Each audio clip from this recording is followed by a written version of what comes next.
Hey, how's it going, everybody? This is William and my good friend Rick here. We're going to be doing the Warhammer stream tonight. We got some a little bit of new gear, kind of setting up a little bit differently tonight. So that was kind of starting a little bit late. I know it's around 7:30, but we usually try to get around 7 o'clock to start the stream. But like I said, we had some new gear, trying to set it up and see how it goes tonight. But for tonight, we have a little bit of interesting what we're going to be doing, explain a little bit of some of the rules, because I know last Monday we did our 40K, our first 40K night over here at Flynn's. It went good. Everybody kind of did their, everybody got to play. Everybody did like a little kill team or like a 500-point game. So everything went good, pretty good. We're going to be doing one next Monday is the next time we're going to do the 40K night. So if you're free, open, or just want to stop by, talk, or to see how Warhammer kind of plays out, you're more than welcome to. As well, this weekend we have our Fan Fest, the cosplay event over here on Flynn's on this Saturday, starting at 5 o'clock till probably about 2.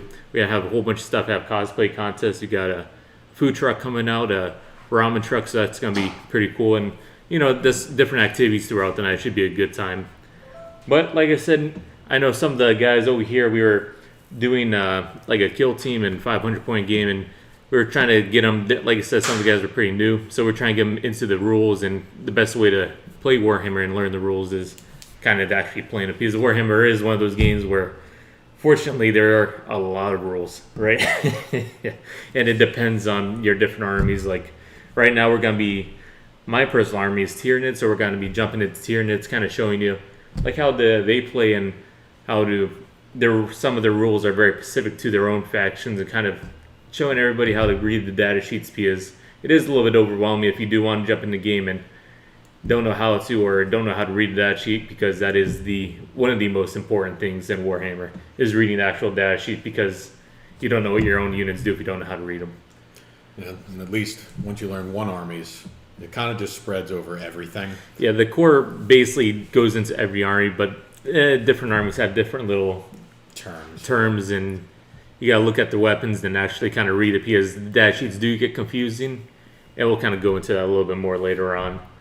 So basically, let's see, what is our next one? So that's kind of jumping right in. This is one of the Tyranid HQs, Hive Tyrant. It's basically one of the HQs that you'll probably be seeing a lot in Tyranids, because it's very versatile. It's an overall very good Tyranid HQ. There's a little bit different stuff, but going into that, we got the... Can I ask one thing? Yeah. What's an HQ, Will? Say I'm brand new to the game. What exactly does that mean? So basically, HQs are your headquarters. Think about it like a game of chess. That's how kind of easiest to explain. Like in Warhammer, you got your HQs, you got your infantry. Some of them might just say like cannon fodder, because you just kind of throw them out there, kind of distract the enemies. But I kind of like to explain like a game of chess. You got your kings, you got your queens, you got your pawns, you got your other specialty units. So think about it as like a king. Your HQ is pretty much your king on the chessboard. It has, for Tyranids, it has psychic powers, it has mobility, it has mainly a lot of different options. They have, most of the time, the bigger guns. Then sometimes your HQs they call them characters, because in the lore there's different characters. I'll be going into that later on with a thing called a Brutal Lord. It's actually a character. So that's kind of your very, very light description of HQ. Like I said, me and Rick playing for a decent time, but we still don't know everything. So if any of you guys, your older veterans out there, if we get mixed up or we get something wrong, just more to help call us out, because we do miss some things once in a while. So yeah. At least with HQs, what I've learned, they're very tanky. They can have a lot of wounds.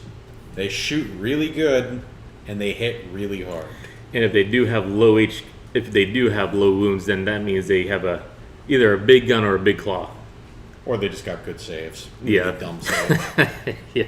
Like most of the Forge world has very big, and saves are on too, which we'll get into that as well with our invuln saves, regular saves, negative AP. Like I said, there is a lot of information in Warhammer, and it does kind of get very confusing for new players if they wanted to jump right in. But let's go on to the data sheet. So basically, every Warhammer unit has a data sheet. No matter what army you play, they all read the same, but they all have different guns, different offensive, defensive, stuff like that. So, why don't we just go through like the movement, weapon skills, BS, and all that stuff? Yeah, sure. I mean, because it's pretty much just from left to right. Yeah. So the hardest thing when I first got, I didn't know what and how to read this, but like I said, the power level is not too relevant unless you're playing in like competitive, and that kind of goes into that scene. But if you're doing casual play, it's not too much to worry about. Power level actually isn't anything you technically have to worry about when playing the game. It's because that's only for like Crusade, but that's a whole other thing. Yeah. It doesn't have it listed on here, but everything is points pretty much. Yes, everything. Yeah, that's another good thing. Everything like the HQs usually have a higher point value because they're, like I said, they're like your kings on a chessboard, so they have more, but they have more abilities, more weapons, harder hitting, so they do cost more. And Warhammer is, like I said, a strategy game. It goes off a point system, so everything has a point or points to them, and you kind of have to make your armies to that point cap. So let's say you have a 500 point game, like as example, Hive Tyrant is probably around like a 230 points. And then you got your other troops and stuff like that will cost points, but the thing is you can't go above that 500 threshold, or like most games are 2,000 points. A regular game normally is 2,000, but that's the thing too. They may have that flat value, but then it gets to the point you have options. You got options on options, and then you got that's a whole other thing is point efficiency, but that's later. Yeah, that's a little bit. That's a math hammer. Yeah, get to that. Math hammer, exactly. Yeah, then different weapons cost different things, upgrading more points. Like I said, we'll just stick to the basics for now. I'll go over the data sheet. So like you're on the top of the data sheet where it says Hive Tyrant, right underneath has like those M's and all that stuff. M, W, S, B, S, S, T, W, A, L, D, and SV. What does that mean? So basically, the bigger models have like kind of like before we go into it, because you may see it says movement 9 and 16. And the thing is, like in Warhammer, if you lose a certain amount of wounds, your abilities go down. It's kind of like a cap or like a different play style, so your units do degrade if you do have more wounds, because it's kind of like if you get shot in battle, you're not going to be the most efficient anymore. It's kind of the same kind of theory as that. So, but for M, it's basically it's your movement, how far each of your, let's say your troops or your HQs can move. So 16. So basically, at 16 means 16 inches on the board. I was gonna ask you because there's a lot of things where it mixes between different measurement tables in this game, and it can get very annoying. Yeah. The bases are 28 millimeters. Yeah, but we measure in inches. Yeah, it's interesting, but like I said, it's for casual 16. It means 16 inches. So basically, your troops can go 16 inches. And of course, if you go over terrain stuff, that does take into different account. So if you're going over terrain, the inches go up and down, and that all takes account. But that's a little bit more into the terrain, which is could be interesting and complicated. It's very complicated, especially in 9th edition. Yeah, because they do like to change up the terrains a lot. The rules for terrains a lot, in my opinion. Gotta keep it fresh. Yeah, you can't be doing the same exact thing for 35 years without some small differences. But let's move on to WS. That means your weapon skills. Not all units will have this, because weapon skills is basically your melee. Your melee, like for Tyranids, they mostly have claws and like scything talons and stuff like that. So your weapon skill is basically your melee. That's how much you're gonna be hitting on. So basically, for you going for attack, in your fight phase, you going for your melee. When you roll dice, you have two turns. Kind of like a 2-turn, the best way to explain like hit rolls and wound rolls. 3, I'd say, depending, because that's a whole other thing. But yeah, it's hits, wounds, damage depending on the weapon, because some are different, and then saves. Yeah. But yeah, the main ones are hits and wounds. That's the big ones. So your weapon skill, most of the times, so on the weapons it says monstrous scything talons on the bottom, like where on the weapons right underneath it says melee range, and then on the strength on the S above it says user, so that would be your 6. And it all comes back to what are you fighting and stuff like that. But let's just say for your rolls, when you roll to get to the weapons, it's basically when you roll, let's say 5 dice, and 2 of those dice hit roll on a 2. That means your weapons hit. That's what weapon skill comes into play.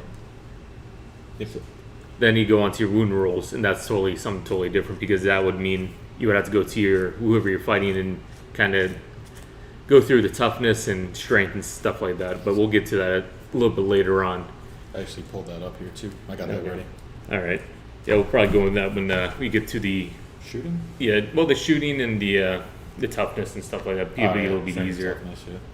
And then ballistic skill. That's pretty much just the same thing. You'd say, right? Yeah, just ballistic skill is basically, instead of your melee attack, is basically if you have something that shoots. That's basically the same thing. So it says ballistic skill 3+. So if you roll a dice and it hits a 3 or above, that means you hit. Under that 3, that means you missed. The sub noise? Yes. Oh, it was some stars. Thank you, Jared, for the stars. But like I said, the ballistic skill is basically the same thing as your weapon skill. Instead of melee, you're basically shooting. So let's go on to a little bit different is strength and toughness. So these go into play. So basically when you're going on offense, say your weapon skills, like I said, you have a +2, but that's the first roll just to see if you actually hit. So let's say, for example, you have 5 dice. You roll 5 of the dice. 3 of them went ones, 2 went over 2. So your weapon saves is a +2. So let's say you got a 3 and a 4. Those 2 dice hit because it's a +2. Anything over 2 hits. But then you go into your wound rolls, which means you hit the target, but are you going to wound your target? So basically, with strength and toughness, so the Hive Tyrant on that, and it says on the weapon of the sighting towns here, it says user. So basically what you do is you go to your above and say it has a 6. The S means strength. So basically it means I have a 6 strength. Let's say if I'm going against Tau, and the Tau has a toughness of 5, because everybody has a strength and the toughness. So in Warhammer, there's a little bit of a rule. So basically, to find out what you had to roll to wound the target, it goes off of a sheet.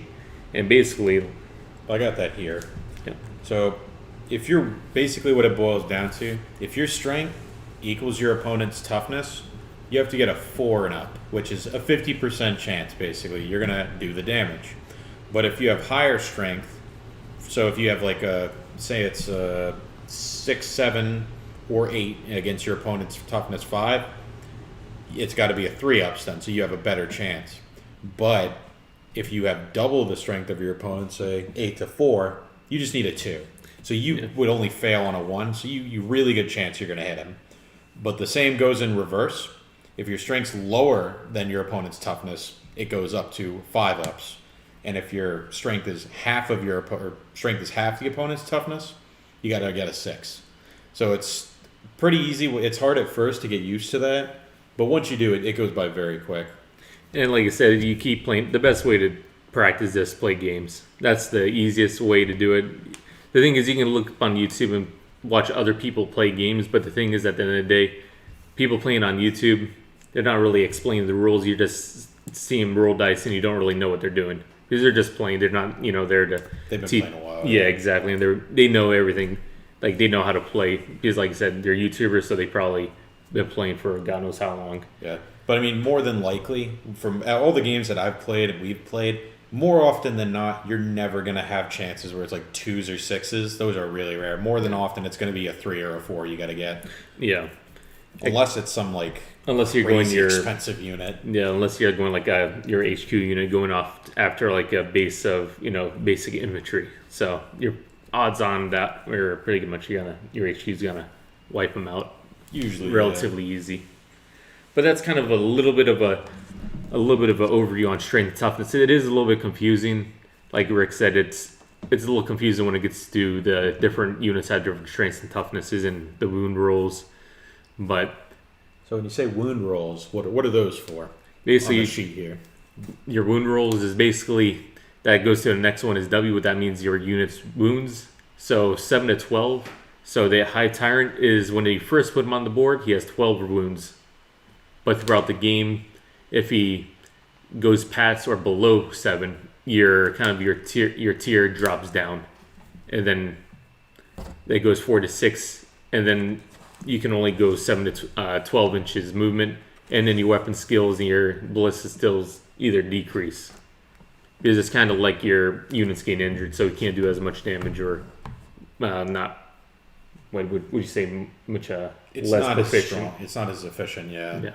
I mean, of course, most things are.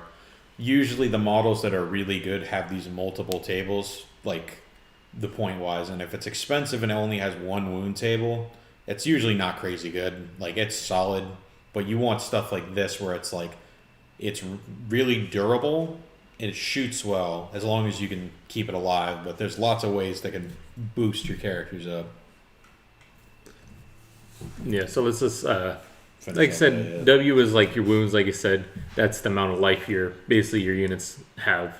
Yep. And when you're out, you're dead. Yeah, pretty much.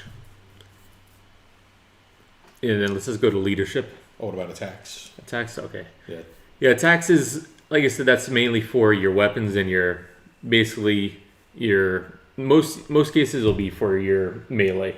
Mm-hmm. Most cases melee, because in melee, a lot of units that have melee will say user, like sometimes they'll say user. For your attacks on melee, they'll say user. So you would go back up to your data sheet and says, if it says 4, for example, Titan Talons, let's say it says user, that would mean 4 attacks, I mean you roll 4 dice. So that's basically your kind of your low, kind of your basic overview of attacks. Yep. The other thing that's important to note that we learned recently is you can have multiple weapons on your guys, right? Yeah. So if you wanted to do that and use multiple weapons, because for melee at least, you'd have to declare how many you want to use of each type. So say you got 2 different weapons, you want to use 2 attacks with one weapon and 2 with another. You have to kind of like declare that kind of stuff. So it's like usually some weapons are better at others for like anti-tank with high AP, but some are just better at high damage where you just want to hit hard. And if you know your toughness or strengths are higher than the others, you kind of have some more choices there to make, and it makes it more like, which of these is better against the troops? Yeah. It all comes in against, as well as different weapon types have different weapon types, like blast or go for like troop clearing and big hordes of like enemy units. So you kind of like, it gives you versatility on like which armies you want to play against or what are you playing against, and kind of taking different weapons for different armies. And there are also some weapons that do, when we get to it, when we start reading the weapon profiles, sometimes where it says abilities, it'll literally sometimes just say you only get 1 attack. Yeah. Those are usually super good weapons. Though. Yeah. Like, mostly your HQs will have those. Yeah, those are like devastating weapons. If it's making you cut down on your attacks, it's going to do some damage. Yeah.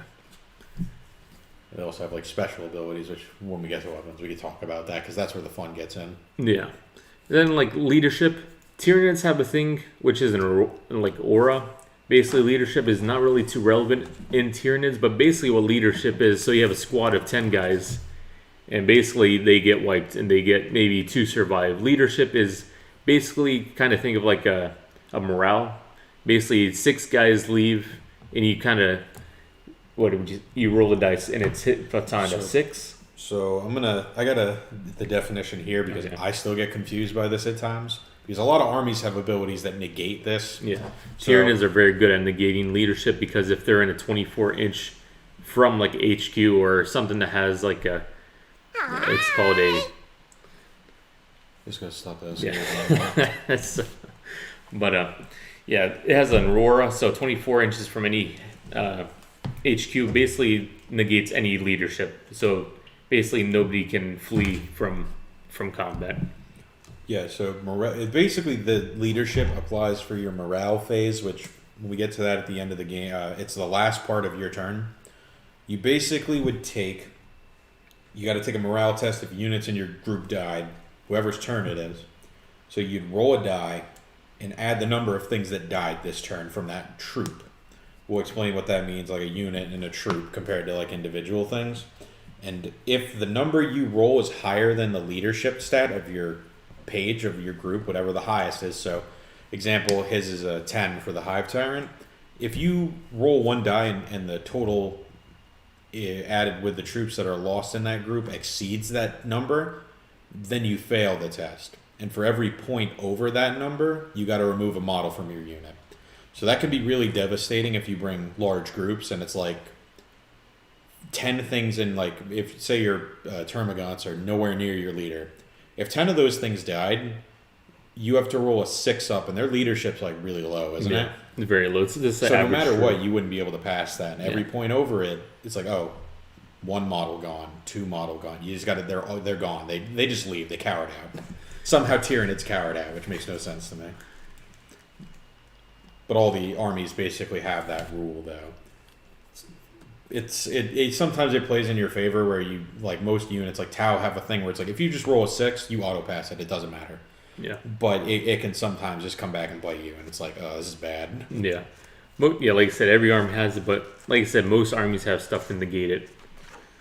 But let's move on to saves. SV is your saves. So basically, saves are, let's say I get hit and wounded. My saves is a +3. So basically, if I get 2 wounds, I have roll 2 dice. So basically, on a 3, that wound doesn't count, or that hit doesn't count because it saves. So I would roll 2. Let's say one is a 4 and one's a 2. The 4, that wound doesn't go through, but on the 2, it does because it's lower than the 3. And the thing is, saves can get a little bit interesting because it says saves, but then it's on the 3. It says a 3+. But an invulnerable save is a 3++. So basically, invulnerable saves are, it doesn't matter what AP it does.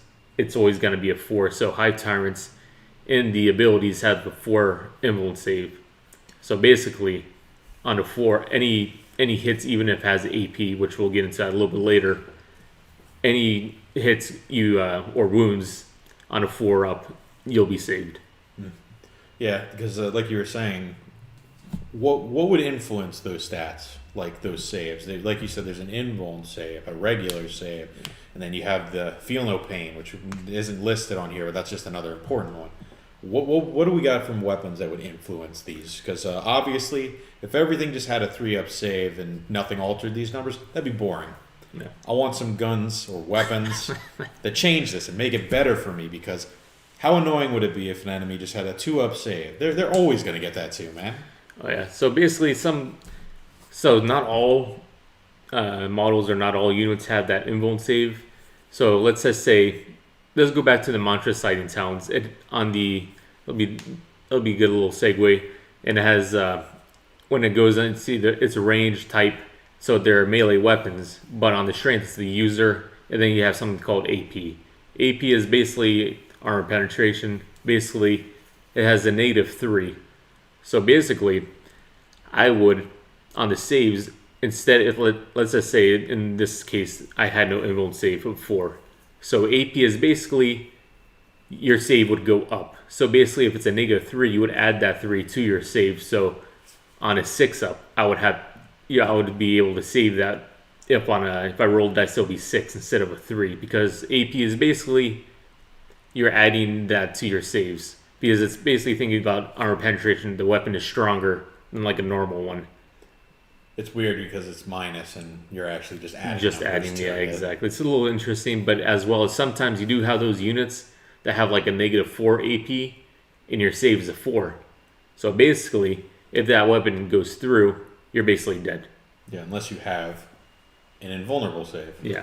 So invulnerable saves are very useful. They're not on all models, but the AP does come into play with a decent majority of your units. So basically, AP is, you're basically adding it on to the saves for the person getting the wounds.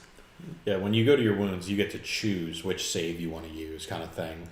Because even if they have AP, sometimes your regular save's still better. Yeah, exactly. Like, example, there are some units in Tau, it's like you got a 2-up save. I mean, you can also bring an invuln save for like bigger AP, but most of the time it's like -1, -2. It's like, there's no point in wasting your time with that. Just do regular saves. Yeah. So basically, invuln saves, regular saves. Then you want to do go into a feel no pain. Feel no pain is a fun thing in this game. It's after the fact, because once you do your wounds and all that stuff, say your damage goes through. A lot of units in this game have they just coined the term. Everyone just calls it feel no pain. It's all different. Like Hive's, the Tyrants or the Tyranids one is what? Is it Symbioswarm or is it? It's basically It's Catalyst? Yeah, Catalyst. But the thing is, basically, in Tyranids, they don't have a feel no pain. It's a psychic ability that they kind of cast on their troops or whatever. We'll go into psychic a little bit later. But basically, it's a psychic called Catalyst, which basically gives, let's say, if my Neurothrope or whatever psychic unit puts Catalyst on a Hive Tyrant, and Catalyst is basically a 5-up feel no pain. So basically, what that does is it kind of gives like a think about it as an extra invuln save, kind of like a better way to put it. It's a safety net, I'd say. Yeah, it's like it's a safety net, exactly. You kind of want to do it on large groups of units just to have a little bit of a safety, like Rick said, a safety net. I usually do it on like smaller infantry that has like a bigger number, just so it has some type of safety net. And in Tyranids, you want to mass your army, you get better abilities if your Termagants have plus 20 to get rerolls on ones. So you kind of want a bigger army, and you don't want to lose those abilities for that. So you kind of put your Catalyst a 5-up feel no pain just to try to make that ability last a little bit longer. Yeah, so like basically what it boils down to is if the wounds are successful, you get another roll. And if you make that roll, it ignores it. Exactly. It's so like on it's 5 nothing, it just shrugs it off. Yeah. Yep. So basically you have two. You got your saves, your invuln, or your basic ones, then you get another one if you have a 5, like a feel no pain ability, or it comes on your unit. Basically, most of the times they'll have it on your unit, but Tyranid is a little bit different. We have a psychic ability that allows us to put it on different units if you get the warp, which that's another thing. Like I said, we'll get to that. We'll get to that. Honestly, like it's a lot of info, but once you learn this stuff, it's like it's very simple. Everything's very easy in this game. It's read the thing, do the thing, and read it twice because there's some confusion. Yeah, exactly. We gotta talk about those guns. Yeah. So basically, that's another. Let's go into that segue into your weapons. So basically, all data sheets have. Right now, this is a data sheet, but when you get into playing a game, you're building your units. And you get to pick. Let's say you pick all your guns, all your units. On the top, it would say your number of guns, your what weapons, what psychic, and if it's an infantry or a monster or something like a vehicle, it'll say that. But the thing for weapons, you got to really watch out for if it says ×2, because that makes a big difference. So let's just say you have your sight. For Tyranids, this model I usually bring Twin spitters. Yeah, twin Devourers and brain leeches, which are a gun for this for the Hive Tyrant. But the thing is, it's 2 Devourers per one, and you bring 2 of them. So that's a little bit confusing, but basically saying you have 4 weapons altogether because one of them have 2 guns. So it's like a pair. So you have 2 pairs. So that means you have 4 guns. The wording of Warhammer or something is very difficult. That's why I said read it twice, because it can be very tricky. Because if you just read it, oh, he has 2 guns, and you're basically lowering your chance of winning because you think you have 2 guns, but you really have 4 guns. So it's a very, very complicated sometimes. You got to really read your weapon profiles very carefully. Yeah, it's weird because like thinking about that, I always forget to look in these, and it's like they don't say there's no weapon that's called a twin devourer, and it's like just a devourer with brain reaches. So you gotta just kind of it sounds like it'd be a singular weapon because of how things are written, but it's like no, you got 4 of them if you have 2 twins, of course. In hindsight, it's like that makes sense, but like at first glance, it's like 2 times of a weapon type. Yeah, so you think, oh, it's 2 times, that means I have 2 weapons, but in all reality, it's 2 pairs of these weapons. So it's very confused. That's why I said me and Rick learned firsthand that you really got to read your data sheets a little bit closely because it can get very confusing. And like I said, it's always go back, check your codex, or go on YouTube or go on Google, just because you never know. Just ask someone. Yeah, Just ask a ask question. a judge. Yeah, as a judge, ask a question. Go on our. We have a Discord. Ask some of the guys in Discord, and mainly they would, they'll call either at me or at somebody else who might know as well. So we're a decent group of guys. We, like very young crowd, but we're learning. So We got those house rules. We'll see how it's played, and we say it's one way until we learn it's not, and then it's just like, that could have won me games. Yeah, house rule, and so we can confirm it. But That with melee weapons is bad. yeah, What do you mean you get 8 attacks? It says you only get 4. Well, 4 each weapon, dude. yeah, it's No. it's very trial and error. Like that's the best way to put trial and error. Like you said, we were all growing. You gotta have fun with it at least. Yeah. It's a board game at the end of the day, man. Exactly. We're playing with plastic army men.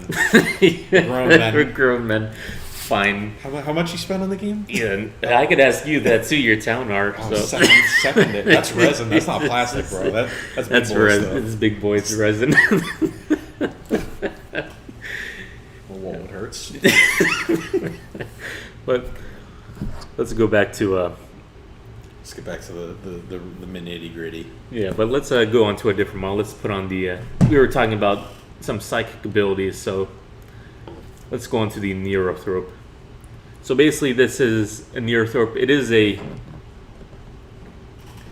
It is considered a HQ unit as well. You can take it as your HQ unit. The thing about these ones, your Neurothropes, is it's a very good psychic unit. So basically, Small. yeah. It's not little like bit. having Gundams on here, is it? Yeah, Gundam's a little bit different. Because you're better. So basically, like I said, Neurothropes are very in different armies. You're gonna have different units. What I mean by psychic is basically your magic in Warhammer. If you think about it, it's Pretty much. basically your casters or stuff like that. Are we gonna go into the lore for what psychics are? Are we gonna just go that? Because we had to start all the way back at the beginning. That's gonna be that's another. We're not doing that. Yeah, that's another stream. Run down the lore. Neurothropes are basically they have a big head because that's basically where all the psychic energy is, and it basically floats, and it's basically a ball of psychic energy. Wait, that's why? Yeah, Really? they actually I thought float. they just have big brains. No, they float in there. It seems so it's very interesting lore That's- for That's Neurothropes. dumb. It's just a balloon of psychic energy, but It's just a balloon, so it's hot. It's just filled with air. He's full of hot air. pretty much. I'm gonna pop it. Tell that to the regular Cadians and Oh, if everybody I learned else. hitting those things is not easy.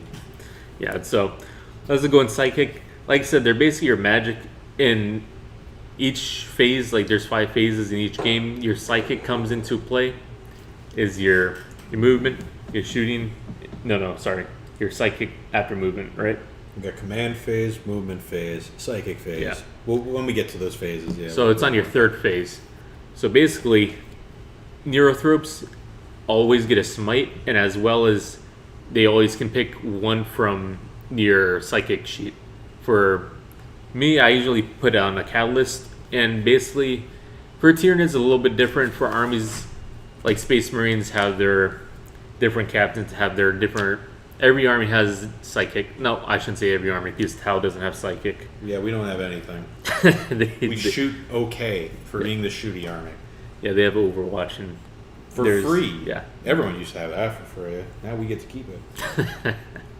So basically, Neurothropes, the psychic phases and psychic abilities, you can pick one more. So basically, you have 2 psychic abilities, as well as if you do play against another psychic army, you have 1 to deny another psychic power. I was So- gonna ask, does it actually even? It doesn't list that in the sheet. I don't It- see that. It doesn't list on the Oh, not base. that part. I mean the number you have. Oh, Like how many psychic abilities you can take. Yeah. Is it just a rule of thumb? Is Does it it- just get 2? It's on the. It doesn't say on this on the wiki and the data What does it sheet, say in the book? but it What are they is. selling us?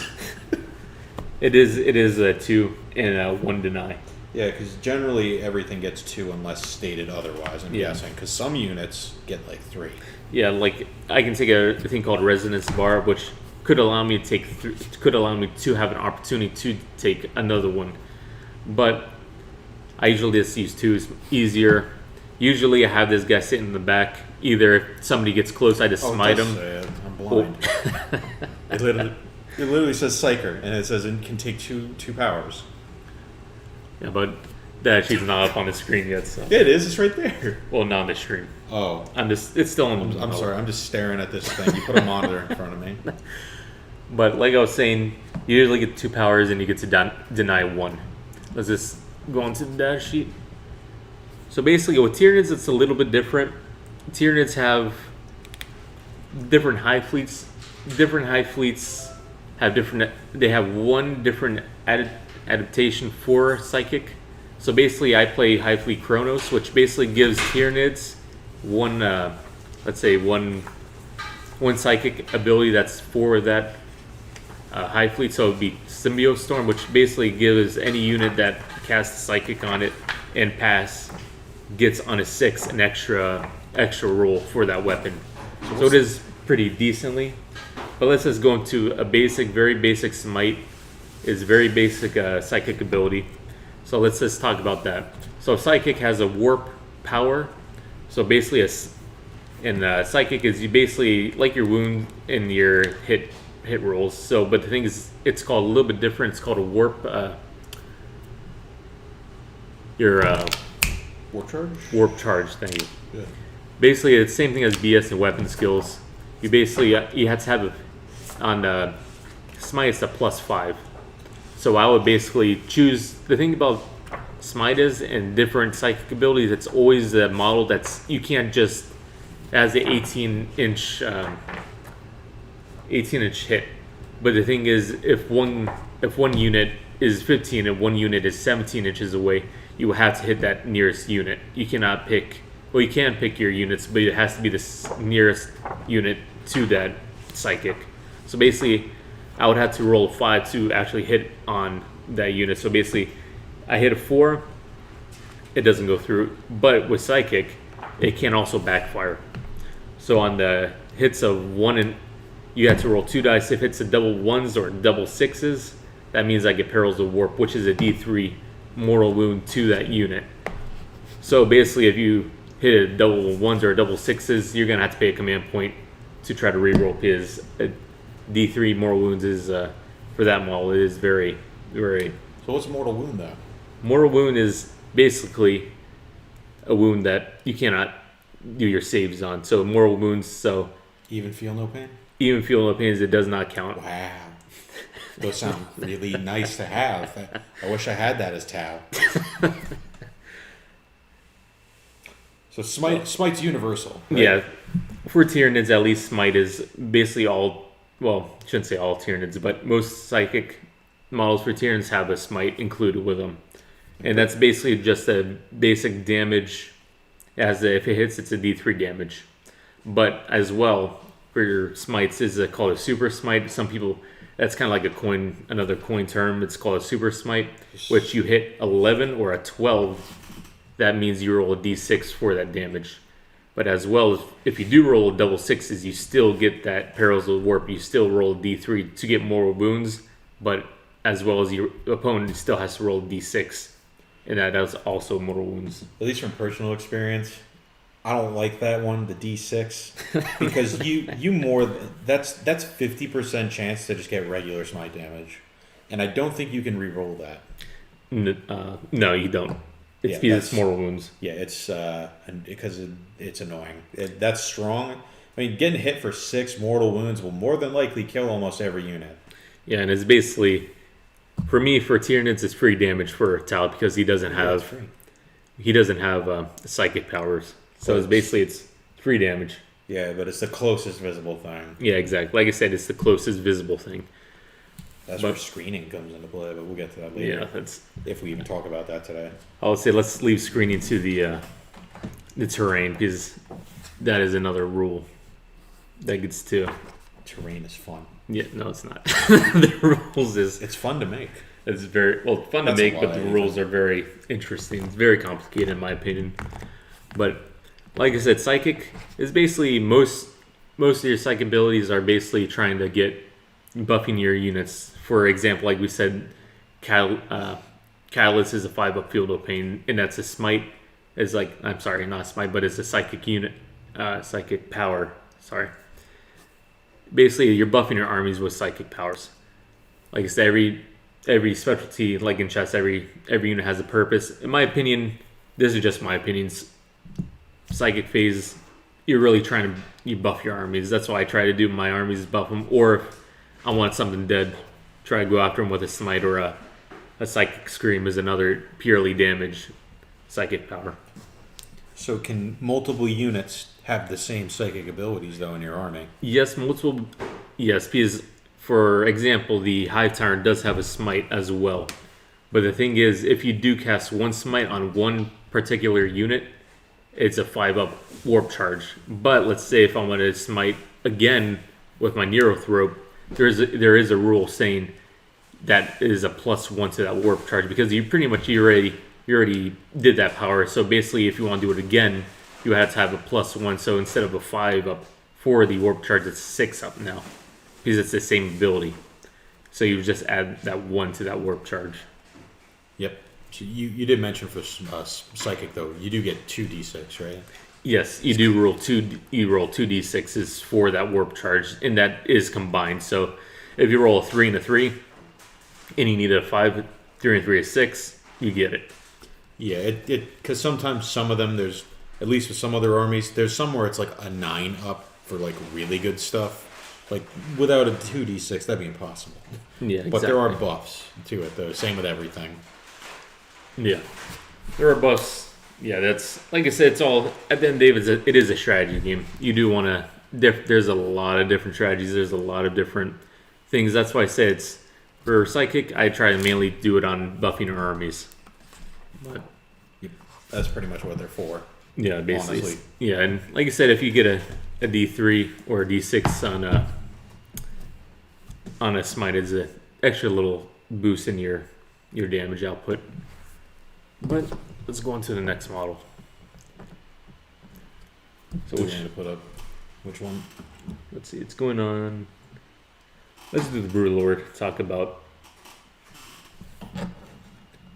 Leaving these things primed white makes it very difficult to see. Ooh, yeah. You might want to take the base off of that one, because unfortunately I primed it white. I have not got to paint it. Unfortunately, just the week has been a little bit crazy. It's kind of hard to see, actually. You know what? Let's go on to the Ravener. At least they'll be able to see it, because it's too white. So basically, these are what you call Raveners for Tyranids. They usually go in a group of 3 or a squad of 3. Makes it a little bit easier. But the thing I want to talk about for the Raveners, they have a thing called Deep Strike. Basically, what Deep Strike is when you deploy your troops in the beginning phases of your terrain's down, you're rolling to see who deploys first. In your deployment phase, you can actually basically what Deep Strike is. You're basically putting these off to the side of your table. So basically, think about it for the lore on the Raveners. They basically burrow underground and they pop up in lore. That's how it's kind of like a surprise or a sneak attack. They pop up underneath the floor, grab the enemies, and kind of maul them to death. Yeah. But basically, like I was saying, you put them off to the side after the first phase. After the first, I would say, First turn. Round, yeah. Thank you. After the first round, you can deploy these guys 6 inches away from the table, 9 inches away from an enemy unit. So basically, what they do is they're very good at flanking your enemies. Say you have a really annoying character at the end of the board, which you just can't reach. You can use these guys to get a little bit close, and they're very good at melee range. They're actually better than you thought. They don't have that 6 inches in the edge. You could actually just drop them 9 inches from anything. Yeah. That's actually really good. These, as well as Marlocks and Trigons, the thing is about those are another HQ units, but they also have a different thing where they can actually pop up 1 inch from an enemy unit. So that's very good. Just an engagement range for physical attacks. Exactly, and they were all melee centered pieces. So basically, you pop up 1 inch, you're on top of them. There's nothing that they can do about it. You could fall back, but it's very not the greatest because if you fall back, you can't shoot. So these pieces are very good at, okay, let them off to the side, see who's giving you trouble, pop them up, and try to take them out. Or at least lock them in combat because if they're locked in combat, they can't shoot, which means you can advance and try to get your guys closer to shoot them. Yeah, these things are more for distractions, though. I'm Yeah, guessing, exactly. Basically, distractions and trying to get the better edge on your enemy. If they're going to pop up in the middle, you got to deal with these things right now. Yeah, exactly. Another one you can put on Ripper Storms.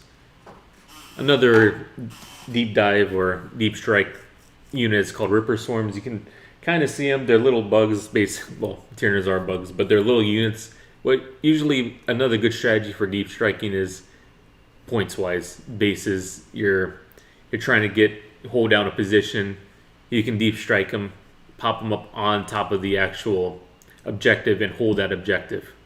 Very useful for Yes. that, especially once we get to discussing secondaries. Yeah. How important deep striking and units like this are. And 9th edition is very, very focused on objective play. So basically, there's nobody on objective. You need to hold it to get points. Deep strike, let's say, I wouldn't say Raveners, but very good. They are very good for Ripper Swarms are holding objectives because they have a 3 in a group, 3 in a unit. They're decently, defense is not too bad, but it's good for holding it for a turn. If you hold it for a turn, you get a point. So it's basically, they're very low cost units and very good at holding positions. Are they counted as infantry? They are counted as infantry, yes. So that's another thing too. Infantry have a really nice ability called OBSEC more often than not, which is objective secured.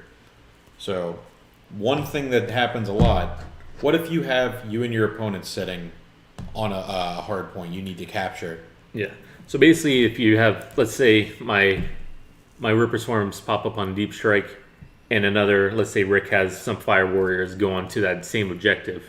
Now that objective is neutral, meaning at the end of that round, nobody gets that point for that objective because you held it. Actually, so if there is a thing that can change that. If it's the same number of models with OBSEC, then it's neutral. But say I got 5 Fire Warriors to your 4 Ripper Swarms. I got more guys with OBSEC, so I take priority, and I do get to capture it. Yeah, because you have more men on, basically more manpower on more them. objectives secured. So say I got like a unit that's not infantry sitting on a point, and you just have 1 Ripper Swarm on there. It has OBSEC. I could have as many guys without OBSEC on it. I could have 10 things sitting on the point. 1 thing with OBSEC, you get it. Yeah. It's very annoying because not a ton of infantry are really durable, but some are pretty solid. Yeah, as well as for Tyranids now, a lot of people do a Tyranid Warrior spam.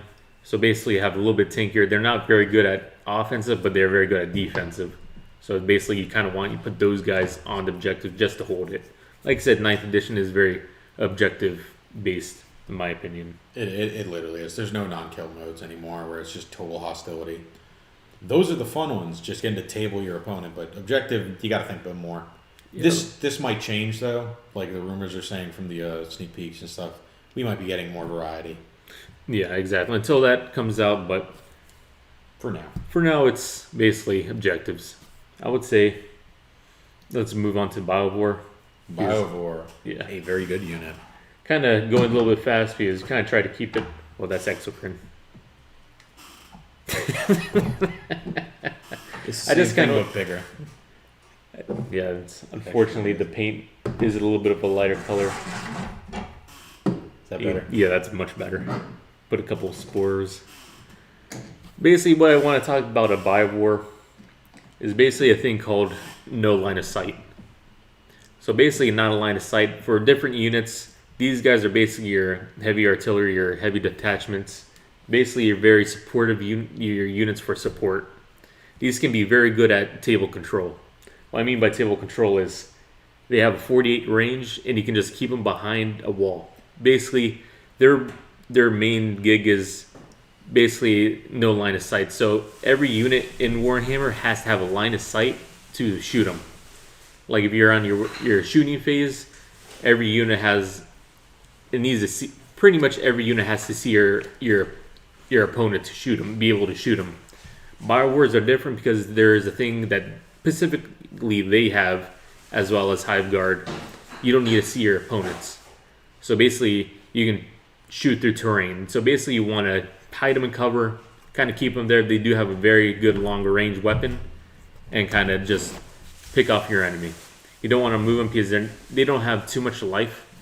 So you just kind of want to keep them as a defensive and support your other units. They have to have some drawback to not having to see anything to shoot it. Yeah, so they're defensively they're not that great.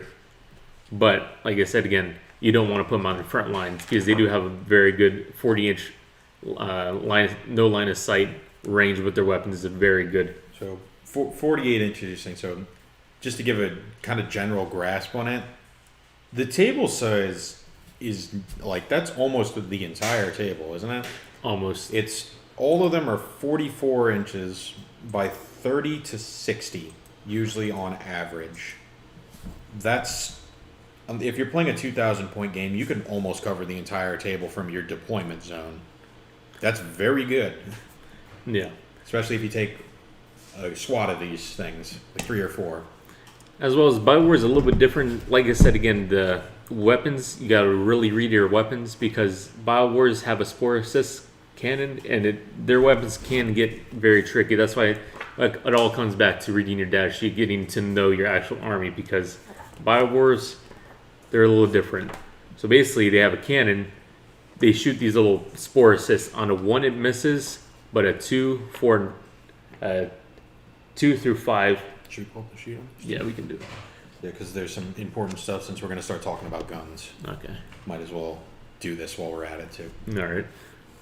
I should say reset that. We should probably, like I said, 40 range and heavy 1. So what does heavy mean? You probably are wondering to yourself. Yeah, that comes into the weapons. So heavy 1 meaning it has 1 shot. But, for example, the Exocrine, which we have on the table right here, is a heavy 6. Meaning that unit has 6 shots. So it is very interesting for different units, weapons. Like I said, same thing with the Twin Devourers. Has 2 of them, but it has 2 Devourers, but both Devourers have 6 shots each. So that would mean 12 shots. So like I said, you got to really look into your weapons in your weapon categories. So heavy 1 is just meaning you have 1 shot. So what does heavy though mean specifically? It's usually on a basically if it hits has a mortal wound. Oh, what I was saying was, so there are different weapon types, and they do matter depending on what type of unit you're taking. So, like, for example, a heavy weapon, more often than not, if you're an infantry unit, you can move and shoot with this gun, but you get a minus to your hit. Okay. It makes it harder. So, all the different guns of different categories, like assault weapons, heavy weapons, rapid fire weapons, grenades, and pistols. That's the main ones. All the units in the game pretty much can move and shoot these weapons, but there are different penalties for it. Unless if you're not an infantry, if you're anything else, like with a heavy weapon, you can move and shoot normally with a heavy weapon. Yeah. But if you want to move, like Rick said, it does have a penalty to your shooting. Does this guy count as an infantry? He does. It says that. So he'd be, instead of a 4 up, it'd be a 5 up. Exactly. Because, like I said, you have drawbacks for 48-inch range and don't need the line of sight. You do have some drawbacks. But like I said, they have a Sporemine Launcher, which is a very interesting weapon. So basically, you want to go into that one? The Sporemine Launcher? Yeah. Oh, you moved the thing so I can read it. Sorry. Yeah, no problem. So a Sporemine Launcher states, each time a Sporemine Launcher hits its target, roll a d6 to find out how much damage it inflicted on the target. On a 1, it fails to inflict anything. On a 2 through 5, it inflicts 1 wound. On a 6, it inflicts D3 mortal wounds. So this isn't like a normal weapon, because you hit, and then you have to do another roll in addition because of these special rules with it. But it does mortal wounds, which is really good. As well as if it does miss, you get to place one of these mines 3 inches? 3 inches. Up to 3 inches away from an enemy unit. So basically you're firing at that same enemy unit. Like I said, it's a very good map or map control. So you put down one of these spore mines. You might not think it's not. It has no.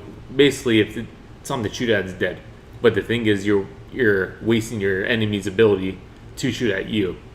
So basically, you're distracting them, getting basically free damage off, because they're not going to be shooting you, or they're going to be shooting a spore mine instead of you. So that's what I meant by it's very good map control, as well as if they're on a unit and they say I'm just going to shoot.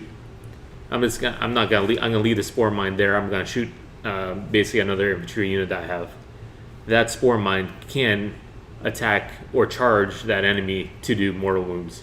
Yeah, more, and they just have to get within an inch, and they just auto pop. Exactly. Yeah, and that's free mortal wounds. The fact this thing does mortal wounds for all its damage is amazing. That's part of at least why it costs as much as it does. Which is this a pricey unit? No, it's not too much. It's not too pricey. 50 wounds for something like this. I should say not 50 wounds, but 50 points. I'm sorry. It's not too bad. No, it's pretty decent. But the thing is that it's counterbalanced by having a lower ballistic skill. Exactly. And you literally are going to keep it in one spot the entire game.